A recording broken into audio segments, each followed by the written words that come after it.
আমি একজন hardworking lady. আমি আমার প্রচুর শ্রম আর পজিটিভ মাইন্ড এই দুটো দিয়ে আমি আমার বাড়িকে কিভাবে আমি সুন্দর করার যে এত এনার্জি পাই কোথা থেকে বন্ধুরা, সেটাই আমি তোমাদের সাথে আজকে শেয়ার করব। আশা করি তোমাদের ভালোই লাগবে। আর ভালো লাগলে তোমরা কিন্তু একদম প্রথম থেকে শেষ পর্যন্ত আমার সাথেই থেকো। শুভ সকাল বন্ধুরা, আশা করছি তোমরা সবাই খুব ভালো আছো আর আমিও বেশ ভালোই আছি। আরও আর একটা সুন্দর সকাল আমার সমস্ত মিষ্টি মিষ্টি বন্ধুদেরকে সাথে নিয়ে শুরু করছি আজকের আরেকটি নতুন ব্লগ। আর আমার চ্যানেলে তো অনেক নতুন বন্ধুরা অ্যাড হয়েছো। আমার নতুন পুরনো সমস্ত বন্ধুদের কাছে আমার হাত জোড়ে অনুরোধ, তোমরা আমাকে কেউ না খুব কঠিন ভীষণ একটা ল্যাঙ্গুয়েজ খারাপ করে কোনো রকম কমেন্টস কিন্তু করো না। এতে কিন্তু ভীষণ কষ্ট পাই, কারণ আমার সব কিছুই তোমাদের ভালো লাগবে তার কোনো মানে নেই। আমার কোনো কিছু তো যদি কারো খারাপ লাগে তোমরা আমাকে অবশ্যই কমেন্টসে বলবে, তবে তোমাদের লেখার ভাষাগুলো যেন মার্জিত থাকে। কারণ আমাদের লেখাতে যে ভাষাটা আসবে সেটা কিন্তু মনের ভাষাটাই লেখার উপরে ফুটে উঠবে, বা মনের ভাষাটাই কিন্তু আমার মুখের উপরে ফুটে উঠবে। আর তাতেই বোঝা যাবে আমি কেমন মানুষ। কেন বলছি বন্ধুরা, আমার তো অনেক নতুন বন্ধু হয়েছে, বাংলাদেশ থেকেও কিন্তু আমার বেশ অনেকগুলো বন্ধু হয়েছে। তারা সবাই কিন্তু আমার ভীষণই ভালোবাসার। তবে দেখো, সবাই সমান হয় না। এর মধ্যেই হাবিবা কালকে আমাকে কমেন্টস করেছে যে ও নার্সিংহোমে ওর বেবি হয়েছে, ও সেই বেডে বসেই কিন্তু আমাকে কমেন্টস করেছে। ও আমাকে কতটা ভালোবাসে ওই সিচুয়েশনে।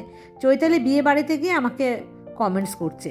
তো এগুলো শুধু যে একতরফ আমি ভালো বলে তোমাদের ভালো লাগছে তা নয়, তোমরাও কতটা ভালো মানুষ যে ওই সিচুয়েশনে তোমরা কিন্তু আমাকে মনে তো করছো, তো সেই কারণে আমাকে কমেন্টস করছো। তো সেই রকমই দেখো, হাবিবা যেখানে থাকে সেখানে আর একজন বন্ধুও থাকে, তো তার নামটা আমি বলছি না। কাল সন্ধেবেলা যখন আমি সেই মুহূর্তে এমন একটা কমেন্টস আমার সাথে সাথে চোখে পড়লো না, আমি রাখতে পারলাম না যে তোমাদেরকে দেখাবো। ওই কমেন্টসটা করেছে, তার লেখার যা ভাষা, সেই ভাষাতে না আমার সেকেন্ডের মধ্যে আমার বুকটা কেঁপে উঠেছে। আমাকে ওই রকম কথা কেউ কখনো বলেনি। আমার কিছু অপছন্দ হতে পারে, কিন্তু মিষ্টিভাবে কি সেটা লেখা যেত না বোন? তুমি কি লিখতে পারতে না যে দিদিভাই আমার এটা ভালো লাগেনি, তুমি এটা করতে? আমি কিন্তু আশা করিনি। তার 2-3 দিন আগে সে কিন্তু আমাকে বেশ সুন্দর কমেন্টসই করেছিল। আমি জানি না, আমার বুকটা এতটা কেঁপে উঠেছিল, আমি রাখতে পারলাম না, সেকেন্ডের মধ্যে আমি ওটাকে ডিলিট করে দিলাম। কারণ সত্যি যদি এটা অন্য কেউ তোমরা দেখতে না, তাহলে আমি লজ্জা পেতাম, আমার লজ্জা লাগতো। এই লজ্জাটা আমার বোন আমাকে না দিলেই তুমি পারতে। আমি জানি যদি তুমি আমার ব্লগ দেখে থাকো হয়তো তোমার খুব খারাপ লাগবে, আমাকে হয়তো খুব খারাপ ভাববে বা ভাবছো, কিন্তু বিশ্বাস করো আমি একদমই তা নয়। তুমি আমার ব্লগ দেখো আর তুমি আমাকে কমেন্টস করো। এর পরেও আমি চাই তোমার কোনো অপছন্দ আমার কিছু হলে তুমি একটু ভাষাটা পরিবর্তন করে মার্জিতভাবে আমার সাথে তুমি কথা বলো, কারণ আমার ভালো লাগবে। কারণ প্রথম দিন তুমি যখন কমেন্টস আমাকে করেছিলে, তোমার কোনো কমেন্টসে কিন্তু আমি বুঝতে পারিনি। তুমি হয়তো খুব এক্সাইটেড হয়ে গিয়ে আমাকে লেখাটা লিখেছো, কিন্তু আমি রাখতে পারিনি বোন। আমি ভীষণ কষ্ট পেয়েছি ওই লেখাটাতে। তবু আমি সব কিছু ভুলে গিয়ে বলবো, তুমি আমার ভিডিও দেখো। তুমি এটাও লিখেছিলে শেষে যে আমার ভিডিও দেখতে তোমার ভালো লাগে। যাই হোক বন্ধুরা, সমস্ত তো ভুলে যেতেই হবে। আর তারপরে তোমরা সবাই ছোট আমার থেকে, তো ছোটরা বললে বড়রা তো অত কিছু গায়ে মেখে রাখতে বেশিক্ষণ পারবে না।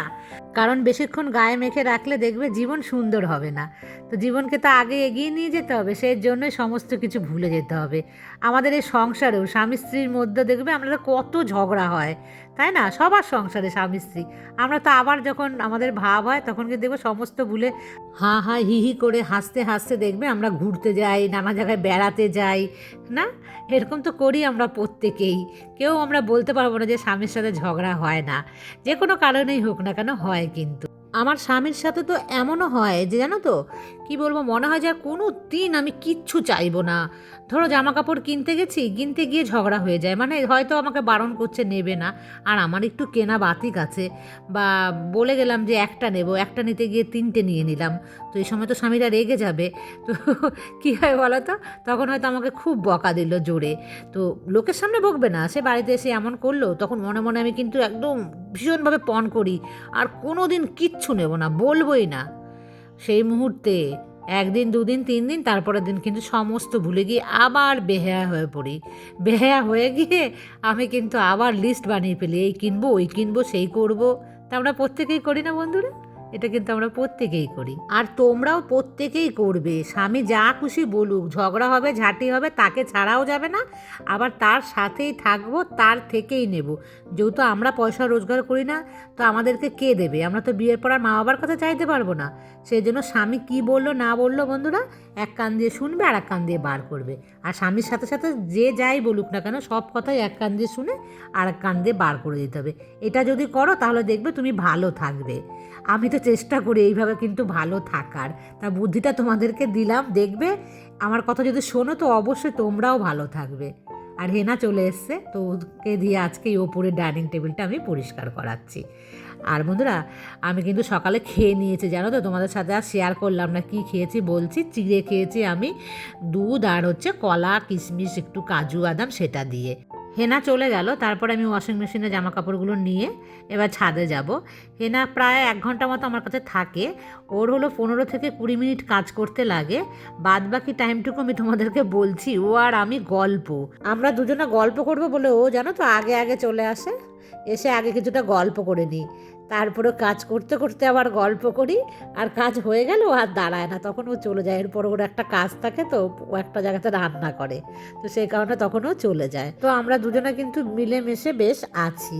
যেটুখানি সময় ও আসে সেটুখানি আমার গল্প হয়, তারপর তো সারাদিন আমি একা একা ক্যামেরার সামনে কিন্তু তোমাদের সাথে কাজ করে যাই। আমার এক বন্ধু, সে কিন্তু আমাকে চেন্নাই থেকে আমার ভিডিও দেখে। সে বন্ধু হলেও সে কিন্তু আমার সন্তানের মতন। তার বয়স কি 23 বছর মাত্র। তার একটা পুচকু মেয়ে আছে, তার নাম হচ্ছে ইয়ালিনী মান্ডি। তো ও এত দূর থেকে আমার ভিডিও দেখে, এটা আমার কাছে অনেক বড় পাওয়া। আর হচ্ছে ওর হাজব্যান্ড ওই চেন্নাইতে, ওখানে কোনো ব্যবসা বা যাই হোক কোনো জব টব কিছু একটা করে, তো সেই কারণেই ও কিন্তু চেন্নাইতে থাকে। তো ইয়ালিনী পুচকু একটা মেয়ে, খুবই ছোট্ট বেবি। তো ভালো থাকুক, তুমিও ভালো থাকো। আর তুমি আমাকে কিন্তু সবসময় কমেন্টস করো, আমারও ভীষণ কিন্তু ভালো লাগলো তোমার কমেন্টস পেয়ে। আর তোমার নামটা আমি বলতে বলেছিলাম, তুমি আমাকে তোমার নামটা বলোনি। তো তোমার নামটা যদি আমাকে বলতে, তা আমি তোমার নামটা নিতাম। যাই হোক, ইয়ালিনীর নাম আমি জানি, ভীষণ স্টাইলিশ একটা নাম রেখেছে কিন্তু ইয়ালিনী। আমাদের এখানে ছিল ইয়ালিনী নাম, আমার মেয়ের স্কুলে পড়তো। তো ওর মা কিন্তু ছিল অ্যারাবিয়ান, তো ওর মেয়ের নাম রেখেছিল ইয়ালিনী। তবে মা অ্যারাবিয়ান ছিল আর বাবাটা ছিল আমাদের এখানকার হিন্দু বাঙালি। যেহেতু ওর মা আরবিয়ান হওয়াতে ভীষণ স্টাইলিশ ছিল, তো এই নামটা কিন্তু ভীষণ ভালো লাগতো, জানো তো, যখন শুনতাম ইয়ালিনী। তো আমারও ভীষণ ভালো লাগতো তোমার মেয়ের নামটা। আর আমি এখন কী মাখলাম মাথায় বলো তো, ওটা নারকোল তেল জমেছিল না, রোদে রেখেছিলাম, হালকা হালকা গলেছিল, তো সেটা দিয়ে দিলাম। মাথা শ্যাম্পু করার আগে কিন্তু যদি 1-2 ঘন্টা মাথায় রাখো তো খুব ভালো হয়। আর বন্ধুরা, ওই যে চুনো মাছটা একটুখানি বেঁচেছিল, সেটা করলাম ধনে পাতা দিয়ে। তো আমাকে এক বন্ধু বলেছে যে সর্ষের তেল দিতে। কাঁচা সর্ষের তেল সবাই ভালোবাসে, ব্যতিক্রম শুধু আমি কি জানো, ওই যে কাঁচা সর্ষের তেলে যে একটা স্মেল থাকে না, সবাই ওই স্মেলটার জন্যই দেয়। আমি কিন্তু একটা খুব একটা পছন্দ করি না, সেই কারণে আমি দিলাম না। ধনে পাতা দিয়েছি, পেঁয়াজ দিয়েছি, আজকে আর বেগুন টেগুন কিছু দেইনি, কিন্তু এই একটু পেঁয়াজ বেশি করে দিলাম। আর এখন বানাবো আমি চিংড়ি মাছ পোস্ত দিয়ে। এর মধ্যে কিন্তু আজকে আমি সর্ষে দেবো না, সর্ষে খেলে না আমার পেট কামড়ায়, সে কারণে দিচ্ছি না। তবে শুধু পোস্ত দিয়ে করলেও কিন্তু দারুণ লাগে খেতে। আর শিলটা দেখেছো, আমি খুলে এনেছি ওর জামা কাপড়, খুলে ওকে স্নান করিয়ে তারপরে কিন্তু আমি ওর মধ্যে বানাচ্ছি, পোস্তটা আমি বেটে নিচ্ছি। আর জীবনে মনে থাকে না আমার, জানো, একটা ছোট্ট মিক্সির বাটি কিনবো, একদম ছোট বাটি নাকি পাওয়া যায়, আমাকে চৈতালি বলছিল। তো সেই বাটিটার মধ্যে কিন্তু করা যেত এটা। আর আমার যে বাটিটা আছে, মিক্সির বাটিটা, ওর মধ্যে যখন আমি নিই না, তখন কী বলে, শুধু কাঁটাটা ঘুরেই যায়, একটা পোস্তও পেস্ট হয় না। সেই জন্য আমি একবার আর করেছিলাম অনেক দিন আগে, আর ট্রাই আমি করিই না, হয় না, ফালতু ফালতু। ওর মধ্যে লঙ্কা দিই 2টো, যাতে একটু বাড়ে, একটু জল দিই, তারপরেও আমার হয় না।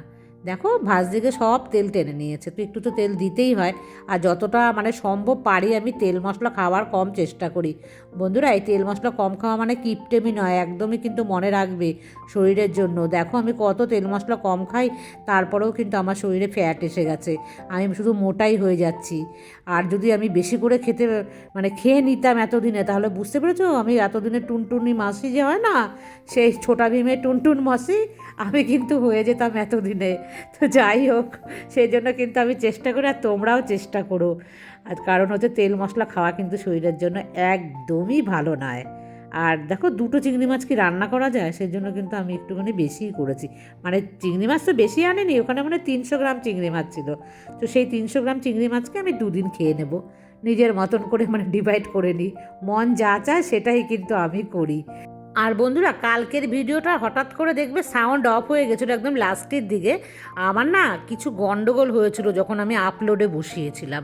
দেখবে কাল আমি একটু ভিডিও লেটে দিয়েছি, তো কিছুতেই ওটাকে না ঠিক করতে আর পারলামই না। যদি ঠিক করতে হতো তাহলে মানে কালকে আর ভিডিও দিতে পারতাম না আজকে। তো রূপালী আমাকে বলেছে কখন ভিডিওটা শেষ হয়ে গেল টেরই পেলাম না। আর তুমি আমার নামটা নিও, আমার ভীষণ ভালো লাগে তোমার মুখে শুনতে। তো রূপালী অনেক ভালো থেকো, অনেক ভালোবাসা। এইভাবে মিষ্টি একটা আমার বন্ধু হয়ে আমার পাশে থেকে আমাকে কিন্তু সবসময় সাপোর্ট করো, আমাকে মিষ্টি মিষ্টি কমেন্টস লিখো। তোমাদের কমেন্টস আমার ভীষণ ভীষণ ভালো লাগে। আর কি রান্না করেছি বন্ধুরা, এটা হচ্ছে পালং শাকের চচ্চড়ি। আর এই দেখো চিংড়ি মাছ করেছি কি বলে পোস্ত দিয়ে, মালাইকারিও নয়। দেখেছো তেল কিন্তু গড়াচ্ছে না বন্ধুরা, এই সাইড ও সাইড দু সাইড দিয়েই দিয়েছি। এতটা মেপে দিয়েছি না, রান্নাটাও ভালো হবে আর তেলও গড়াচ্ছে না। মানে এইভাবে কিন্তু সবসময় খাওয়ার চেষ্টা করবে যখন একা একা থাকবে। আর যখন বাড়িতে লোকজন আসবে তখন তো অবশ্যই বেশি তেল মশলা দিয়ে রান্না করবে, যেরকমটা আমি করি। বাড়িতে লোকজন এমনকি মেয়েও যখন আসে, ওর বাবাও যখন আসে, তখন তো আর আমি এইভাবে রান্না করি না, একটু তেল মশলা দিয়েই করি, যেহেতু ওরা খেতে ভালোবাসে। আর বাড়িতে লোকজন আসলে তো অবশ্যই করতে হয় না, তখন অত স্বাস্থ্যের দিকে কিন্তু ভাবলে চলবে না। তাই বলে আবার যে সব সময় যে তেল টাকা পয়সা আমাদের আছে বলেই বেশি বেশি করে খেয়ে নেব তাও কিন্তু ঠিক নয়। আর জামা কাপড়গুলো দেখো এনে আমি ছাদে রেখে দিলাম। আর এই যে শিলনোড়াটা এখানে রাখছি না, জায়গাটা কিন্তু মানে যতবার ওই জায়গাটা নাড়াই আমি ততবারই কিন্তু পরিষ্কার করি। এইভাবে যদি করি না তাহলে কি হয় বলো তো, কোনাগুলো ভালো থাকে, নাহলে ওই কোনাটার মধ্যে গিয়ে না নোংরা আটকায়। আর তোমাদের বলেছিলাম এই রং করার সময় রং লেগে গেছিলো, সেটাকে অনেক কষ্ট করে তুলেছি জানো তো আমি ওই সাইডেরগুলো। যাই হোক, যতদিন পরিষ্কার করে রাখলে রাখা যায় আর কি, নতুন ভাবটা তো থাকে বলো। তো এই দেখো আবার আমি শিলকে জামা পরিয়ে রেখে দিলাম। আর পায়েল আমাকে বলেছিল জানো তো, যে যেখানে শিল থাকে কাকিমণি সেখানেই কিন্তু নোড়াকেও রাখতে হয়। তো আগের দিন ভুলে গেছিলাম, আজকে তাকেও একটা জামা পরিয়ে আমি কিন্তু রেখে দিলাম ওখানে। আর দেখো আমি সব রেখে চলে গেছিলাম, তো ওগুলো সরিয়ে দিলাম। যা যা মানে আমি বাসনপত্র যেগুলো আমি দেবো আর কি আমার হেল্পারকে, তো আমি সেগুলো সরিয়ে রাখি। তোমরাও এরকমই কিন্তু করবে, একটা টাবের মধ্যে করে সরিয়ে রাখবে। আর আমি কোথায় রাখি বলবো বন্ধুরা, ওটাকে কিন্তু আমি বাথরুমের এক সাইডে রেখে দিই, আর তারপরে দরজাটা বন্ধ করে রাখি, নাহলে পোকামাকড় বসবে না। আর কোথায় রাখবো এদিক ওদিকে বলো, এটাকে নিয়ে নিচে গেলে ভালো হয়, কিন্তু আমি কতবার নিচে যাব, আবার রাতে খাবো, সেখানেও তো দুটো একটা হবে। সেই জন্য কিন্তু আমি ওইভাবে রাখি। তোমরাও একটা কোনো সেফ জায়গাতে রেখে দেবে, লুকিয়ে, যাতে পোকামাকড় না হয় আর লোকজন আসলে যেন হঠাৎ করে দেখতে না পায়। আর ওদিকে শাশ্বতী আমাকে কমেন্টস করেছে যে ওর মেয়ে এসছে, সেই কারণে ও আমাকে কমেন্টস করতে পারছে না, কারণ ওর মেয়েও আমার মেয়ের মতন বাইরেই পড়াশুনো করে। তো মেয়ে এতদিন পরে এসছে, তো ভীষণ ব্যস্ত না খাওয়া দাওয়া সমস্ত দিকে আদর যত্ন করার জন্য। আর আমার কড়াই যে ধোয়ার যে আমি দেখালাম যে নিনজা টেকনিক, এটা পছন্দ হয়েছে। এটা করে দেখো বন্ধুরা তোমরা সবাই, কিন্তু যদি এভাবে পরিষ্কার করে মানে একটুখানি রাখো না, দেখবে তাহলে খুব সহজেই কিন্তু তেল কালিগুলো যে উঠে যাবে। আর নাহলে শুকিয়ে থাকলে উঠতে চাইবে না, তখন একদম রাগার রাগারকে বলে না, সেই মাছ দে হাতের যে ডানা না ড্যানা বলে, সেটা কিন্তু একদম ব্যথা হয়ে যাবে। আর কড়াই পরিষ্কার না থাকলে দেখবে একদমই কিন্তু ভালো লাগে না। মিতালিও আমাকে বলেছে যে বেশ ভালো লাগলো, আমি এইভাবেই করব। মানে ও দেখবো এভাবে করে প্রসেসটা হয় কি না। তো করে দেখো, একদম হবে, কারণ এগুলো তো আমার 20 বছরের অভিজ্ঞতা, আমি সেখান থেকেই কিন্তু অল্প অল্প তোমাদেরকে শেয়ার করছি। আর যারা নতুন তারা মানে খুব কাজে লাগবে এই জিনিসগুলো তাদের জন্য। আর ওদিকে সুনন্দা থাকে হচ্ছে ব্যাঙ্গালোরে, ও ওখান থেকেও আমাকে খুব সুন্দর সুন্দর কমেন্টস করে। তো সুনন্দার তো 3 মেয়ে, তোমাদের সাথে এর আগে আমি শেয়ার করেছি। ওর মা বাবা গিয়েছে ট্রিটমেন্টের জন্য ওর ওখানে, ওর মা ভীষণই অসুস্থ। আর ও কিন্তু আমাকে লিখেছে যে ওর 7খানা করা আছে, বুঝেছো তো, কড়াই যাকে বলে। তো ওর মধ্যে এত ধুলো কি করে পড়ে, এটা ওটা টেনে টেনে ওর কিন্তু হাতে ব্যথা করছে। মানে ওখানে প্রচুর কাজ করতে হচ্ছে এই মুহূর্তে, ওর কিন্তু প্রচুর কাজের চাপ বেড়ে গেছে। তো সুনন্দা তুমি একটু রেস্ট নিয়ে নিয়ে কাজ করো, না হলে কিন্তু তুমি সামলাতে পারবে না। আর ব্যাঙ্গালোরে কিন্তু আমাদের এখানের থেকে অনেক বেশি ঠান্ডা। আর বন্ধুরা দেখো কিচেনের কাজ আমি করে নিলাম, এখন তো সন্ধে হওয়ার আগে, তো আমি কিন্তু এই দেখো আবার সমস্ত কিছু বন্ধ করে দেব। আর এখন দেখো আমি একটুখানি জল খাবো, জল তো মাঝে মাঝে খাই, তোমাদের সাথে শেয়ার করি না আমি, তোমরা কিন্তু অবশ্যই জল খাবে। আর যখনই জল খাবে না, পারলে তোমরা কিন্তু এরকম গ্লাস মেপে খাওয়ার চেষ্টা করবে। তো আমি কিন্তু খাই, কখনো মানে খুব কম সময়ে আমি 1 গ্লাস খাই, তবে আমি এখন 1 গ্লাস খাচ্ছি একটাই কারণে, এখন কিন্তু আমি খাবো একটুখানি ফ্রুটস, তো সেই কারণে 2 গ্লাস খেলে আর এটা খেতে পারবো না। ফ্রুটস বলতে ওই যে গাছের পেঁপেটা, যারা যারা সবাই বলেছিল না, ভীষণ মিস করছি তাদেরকে। এখন এই পেঁপেটা খাবো, আর তার সাথে সাথে কিন্তু আমি একটু এডিটিং শুরু করে দিই। আর কটা বাজে এখন? 4:15, মানে এখন সন্ধ্যে অবধি কিন্তু আমি এটা করবো, তারপরে গিয়ে জামা কাপড় ভাঁজ করা আর কি কি করছি তারপরে সেটা তোমাদের সাথে পরে শেয়ার করছি। এখন 1 ঘন্টা আমি এটা করবো, আর এই টাইমটাতে বন্ধুরা আমি কিন্তু এটাই করি। খুব একটা কাজ তোমাদের দেখাতে পারি না, তাহলে তো মানে রাতে অনেক দূর চলে যাবে এডিটিং করতে করতে। কি মিষ্টি বন্ধুরা, এটাতে কি মিস করছি। তোমরা যদি থাকতে না, ভীষণ ভীষণ মানে কেউ যদি খেতে পারতে, কেউ একজনও যদি খেতে পারতে, তোমাদের ভালো লাগতোই লাগতো। এটা এত মিষ্টি, যদি কাউকে একজনকে খাওয়াতে পারতাম আমার ভীষণ ভালো লাগতো। কি করবো, আমি খাচ্ছি আর হেনা খাচ্ছি, হেনা বললো খাওয়া হয়ে গেছে, মানে ওর তো বাড়িতে লোকজন আছে, আমার তো কেউ নেই বলে আমার এখন আর একদিন চলবে। তাও কতটা বেশি বেশি করে খাচ্ছি আমি, না থাকে না না, কাঁটা ফল তো ফ্রিজে রেখে বেশি খাওয়াটা ভালোই না। যাই হোক বন্ধুরা, আর কথা বলবো না, খেয়ে নি, পরে তোমাদের সামনে আবার আসবো। শাকিনা সেদিন আমাকে আবার বলেছে যে দিদিভাই ভিডিও দেখার পরে যখন কমেন্টস করতে যাই আমি ভুলে যাই কী লিখবো, তো ওর মতন অবস্থা আমারও। দুপুরে যা মাছ ছিল বন্ধুরা, সেটাই কিন্তু একটু নিয়ে নিয়েছি আমি। আর এখন বাজে ঘড়ির কাঁটাতে রাত 9টা। তো কী বলো তো, আমিও ভাবি তোমাদের কমেন্টস পেজে আমি কার কার নামগুলো মানে কালকে নেব, তো এরকম ভাবতে থাকি। আর যখন আমি বলতে যাব না, তখন কিন্তু আমিও একদম শাকিনার মতন হয়ে যাই, মাথা থেকে না পুরো বেরিয়ে যায় কারটা নেব, মানে আগে আগে নেব কার নাম, এসব কিন্তু গুলিয়ে ফেলি। যাই হোক, যাদের নাম আমি নেইনি তোমরা বলো, আমি আবার তোমাদের নাম নেব। আর আজকের মতন এই পর্যন্ত, টাটা।